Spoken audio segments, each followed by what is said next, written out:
You keep hearing and reading about people talking about anal fistulas and saying there is no medical treatment. Only surgery can help you. And of course, that leads your mind to think, there's probably not any transparency with this. I'm sure they're probably just looking to make money. And today I want to talk to you, well, actually there is some truth to that, and I want to explain why. Hi there, I'm Dr. Chung, and I'm your friendly proctologist. Thank you so much for being here.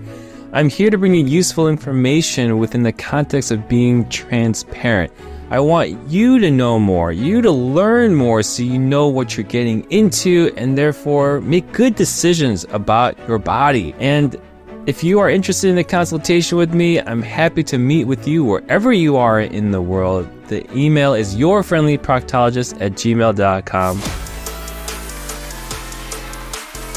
Today I want to discuss the topic of treatment for anal fistulas. And when I say treatment, I mean like getting rid of the fistula problem. Not just treating the problems or complications or symptoms of fistulas. I mean getting rid of it. And if you look on Google, Dr. Google as some people may say, you're going to see a lot of stuff. And I'm always for people looking stuff up on the internet. Because to gather more information, develop questions on your own is super important when you're discussing things with your doctor. Honestly, I have no problems when people bring questions to me, print out stuff and say, hey, Dr. Chung, have you seen this? Because it tells me, informs me about what's happening in the world and what people are getting on the internet. It also leads to the discussion of this video today, which there are many websites which claim that they can treat or get rid of anal fistulas with natural treatment or with herbs and whatnot. Naturopathic or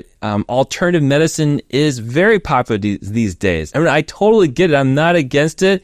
I mean, shoot, with COVID that just happened to us, I totally understand why nobody trusts MDs anymore. All this medical research and pharma research, yeah, it probably goes out the window for so many more people than it ever has. But that's a topic for another day. I want to first explain the reason why fistulas are so difficult to heal naturally or have your body heal it on your own. And for that, we're going to use my handy little model here. So this is the rectum on top and the anus down below. This pink stuff here is the anal sphincter muscle.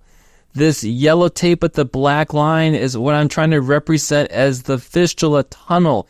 It's literally a hole that starts in the anus and then goes out to the outside world, wherever that hole may lead, whether it's to your butt cheek or just outside your anus. And the thing here is you have bacteria that live in your rectum, which have crossed into this tunnel and have made homes all along this tunnel and are constantly being fed by new bacteria all the time, 24/7. So that is the first and biggest challenge, is that there's always a constant supply of bacteria because we poop every day. There's poop always passing through our anus. So the train of bacteria never stops. At the same time, the body is trying to fight all of this bacteria because it's in the wrong place. It's okay if it's in the intestine, but inside our fat and muscle tissues, no, that is not supposed to be happening.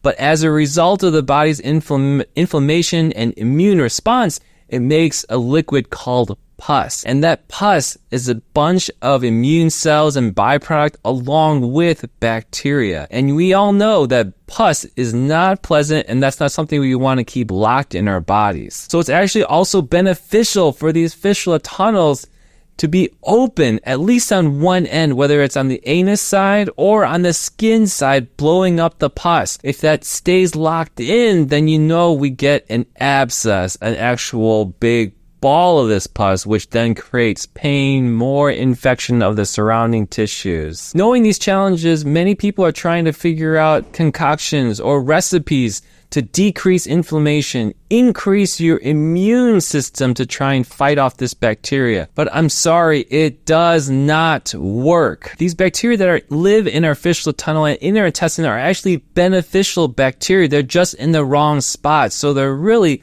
misguided in a way. We don't want to kill all this bacteria and give you antibiotics all the time. And yes, I fully acknowledge that some of these substances and herbs can bring anti-inflammatory and healing properties. I mean, some of these things have been used for centuries, right? But what I'm saying here is that the fistula tunnel be several centimeters long, like 5 or 7 centimeters, needs to heal from the point A, beginning of the tunnel, in the anus, all the way to the end at the same time here. And a lot of the times the skin wants to heal first, but that's the problem, is that it creates a blocked wall and pus cannot escape. So you've got all this bacteria and pus that's locked in, and it's very difficult for the body to evacuate and kill all the bacteria first. And there's some interesting things that I found on the internet in my research. There are some surgeons in India who are using Ayurvedic medicine, and this is their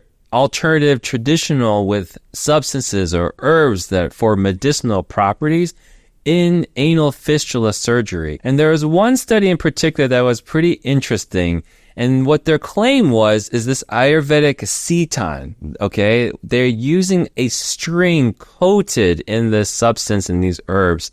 And they compared that with a fistulotomy or laying open technique, right? The surgeon makes a cut right through what's on top of the fistula tunnel, and then the body will heal it in and seal it off and cure it that way. Herbs and substances to heal the body naturally instead of a lay open where they just cut the person's anus open. However, if you read the paper and you look at their methods, what are they doing? They're using the string like a cutting aceton. They tighten the string and the patient comes back to their office every 2 weeks to get the string exchanged for a new Ayurvedic layering on the string, so brand new medicated string, but they're tightening on the muscles of the sphincter. So what are they doing? They're doing the same technique as a cutting aceton, and their results are the same as doing a cutting aceton traditional technique that someone like me who doesn't use Ayurvedic medicine would do. That's the thing here, is it's important to research on the internet here, but the authors are suggesting that the Ayurvedic medicine is what healed and gave good results. However, they did not tease that out. Their analysis is completely misrepresented.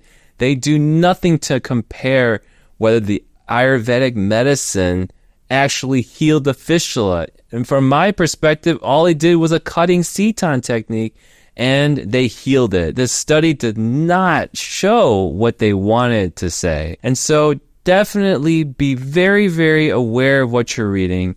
Definitely have a little bit of skepticism for everything that you read, and have some skepticism for everything you speak about with your surgeon. Defend yourself. Make sure you get all your questions in so that you can make the right decision for you. Definitely be very wary of advertisements on the internet that say you can get rid of your fistula naturally. And of course, the desperation and the feeling of lack of options that I know people feel when they're trying to figure out how to cure their fistula is very real. I totally get that.